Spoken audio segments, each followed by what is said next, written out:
نماز پڑھنے سے پہلے یہ 3 الفاظ ضرور پڑھ لیا کریں۔ رسول اللہ صلی اللہ علیہ وآلہ وسلم نے ارشاد فرمایا، 3 فرشتے ثواب لکھنے کے لیے آپس میں جھگڑتے ہیں۔ ہم رسول اللہ صلی اللہ علیہ وآلہ وسلم کے پاس حاضر خدمت تھے۔ آپ صلی اللہ علیہ وآلہ وسلم نے ارشاد فرمایا کہ جو نماز پڑھنے سے پہلے یہ 3 الفاظ دہرائے گا اس کو 70 مقبول کا ثواب ہوگا اور کبھی رزق کی تنگی نہ ہوگی اور دنیا اور آخرت میں سرخرو ہوگا۔ بسم اللہ الرحمن الرحیم۔ رسول اللہ صلی اللہ علیہ وآلہ وسلم کی زندگی سارے مسلمانوں کے لیے نمونہ عمل ہے اور غیروں کے لیے بھی نمونہ عمل ہے۔ غیروں کے لیے بھی اس میں کچھ کم درس نہیں۔ آپ صلی اللہ علیہ وآلہ وسلم کی ذات اقدس ایثار و قربانی، بردباری، تواضع، انکساری میں اپنی مثال آپ ہیں۔ اسی طرح شجاعت و بہادری، استقلال و سابق قدمی میں بھی آپ کا کوئی مثیر و نظیر نہیں۔ آپ خوش خلقی، شگفتہ مزاجی، شکر و رحم و کرم کا جو نمونہ انسانیت کو عنایت فرمایا ہے، وہ عمل کرنے کے لیے بے تاریخ کے صفات کی زینت بنانے کے لیے نہیں۔ انسان کو انسانیت کی معراج پر پہنچانے کے لیے بس آپ صلی اللہ علیہ وآلہ وسلم کی سنت پر عمل کرنا کافی ہے۔ آپ صلی اللہ علیہ وسلم اپنوں سے تو محبت اور شفقت کے ساتھ پیش آتے ہی تھے، لیکن غیر بھی آپ کے رحم و کرم اور عفو و درگزر سے محروم نہ رہے۔ احادیث کی کتابوں میں یہ روایت ملتی ہے کہ رسول اللہ صلی اللہ علیہ وآلہ وسلم جب تہجد کے لیے بیدار ہوتے تو بستر سے آہستہ اٹھتے اور نہایت آہستہ سے دروازہ کھولتے تھے۔ ایسا اس لیے کرتے کہ اماں عائشہ صدیقہ رضی اللہ تعالی عنہا کی نیند میں خلل نہ آئے۔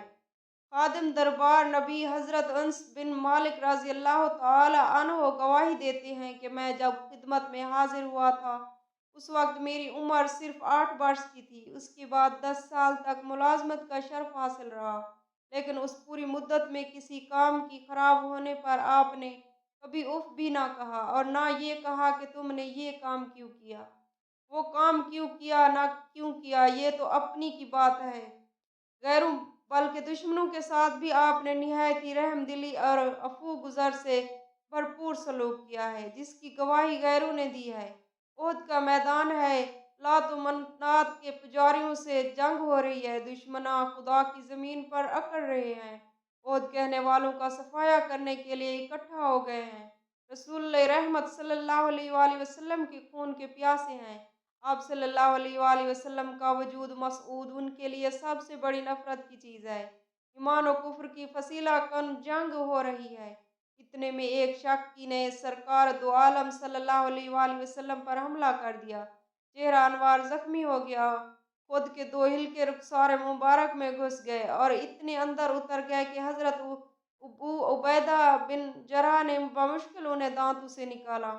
آپ صلی اللہ علیہ وآلہ وسلم کا چہرہ انوار سے مسلسل خون جاری تھا، درد و کرب سے بے چین تھے۔ اسی اثنا میں صحابہ کرام رضوان اللہ علیہم اجمعین نے آپ سے عرض کیا، یا رسول اللہ صلی اللہ علیہ وآلہ وسلم، کاش آپ ان کے لیے بد دعا فرما دیتے تاکہ یہ اپنے کفر کردار تک پہنچ جاتے، لیکن قربان جائیں اس ذات پر کہ جس نے سب کے جواب میں ارشاد فرمایا، میں لعنت و بد دعا کرنے کے لیے نہیں آیا ہوں بلکہ راہ راست پر بلانے کے لیے آیا ہوں، اور خدا نے مجھے سراپا رحمت بنا کر بھیجا ہے۔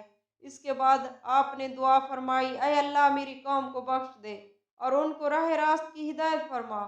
اس موقع سے آپ صلی اللہ علیہ وآلہ وسلم صحابہ کرام سے الگ ہو کر ایک درخت کے سائے تلے آرام فرما رہے تھے۔ دشمن بن حارث آدم کا اور قتل کے ارادے سے تلوار سونپ لی۔ اتنے میں آپ صلی اللہ علیہ وآلہ وسلم کی آنکھ کھل گئی۔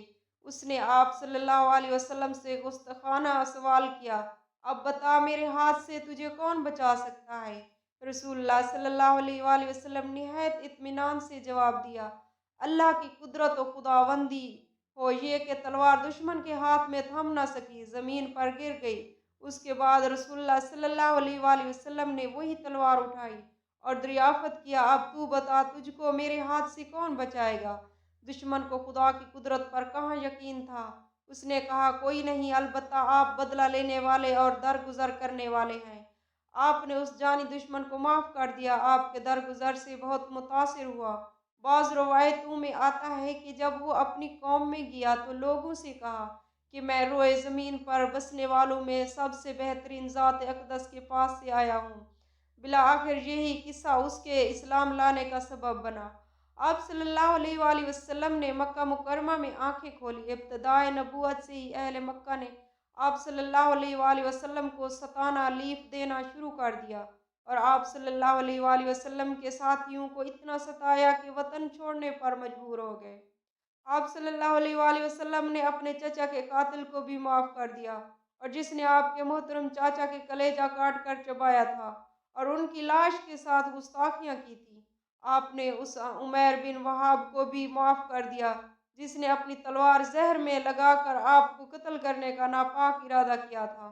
آپ نے اہل مکہ سے مخاطب ہو کر پوچھا کہ تم لوگ کیا کہتے تھے کہ میں تم سے کیا برتاؤ کروں گا؟ انہوں نے کہا اچھا کیونکہ آپ مہربان بھائی کے بیٹے ہیں۔ آپ نے فرمایا کہ آج میں بھی تم سے وہی کہتا ہوں جو میرے بھائی یوسف نے اپنے بھائیوں سے کہا، آج تم پر کوئی الزام نہیں، اللہ تم کو معاف کرے اور بے شک وہ تمام رحم کرنے والوں میں سب سے بڑا رحم کرنے والا ہے۔ حضرت رافع رضی اللہ تعالی عنہ سے روایت ہے کہ وہ فرماتے ہیں کہ ہم ایک دن رسول اللہ صلی اللہ علیہ وسلم کے پیچھے نماز پڑھ رہے تھے۔ جب آپ نے رکوع سے سر اٹھایا تو کہا سمی اللہ لمن حامدہ۔ آپ کے مقتدیوں میں سے ایک آدمی نے ذرا بلند آواز سے کہا اے ہمارے رب تیرے ہی لیے سب تعریفیں ہیں، بہت زیادہ پاکیزہ اور بابرکت تعریفیں۔ جب اللہ کے رسول علیہ السلام وسلم نماز سے فارغ ہوئے تو فرمایا کس شخص نے ابھی کچھ کلام کیا تھا؟ کسی نے کوئی جواب نہ دیا۔ پھر آپ صلی اللہ علیہ وسلم نے دوبارہ فرمایا اس آدمی نے نماز میں کلام کیا تھا؟ میں نے کہا اے اللہ کے رسول صلی اللہ علیہ وسلم میں تھا۔ آپ صلی اللہ علیہ وآلہ وسلم نے فرمایا تو نے کیسے کہا تھا؟ میں نے کہا تھا۔ نبی کریم صلی اللہ علیہ وسلم نے فرمایا قسم اس ذات کی جس کے ہاتھ میں میری جان ہے، وہ فرشتے اس کلمے کی طرف لپکے کہ کون انہیں لے کر اوپر چڑھتا ہے۔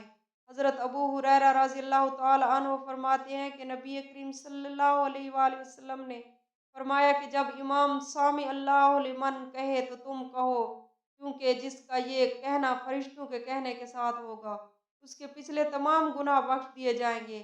رسول اللہ صلی اللہ علیہ وسلم نے فرمایا مکمل وضو کرنا، ان مسجدوں کی طرف زیادہ قدم چل کر آنا اور نماز کے بعد دوسری نماز کا انتظار کرنا۔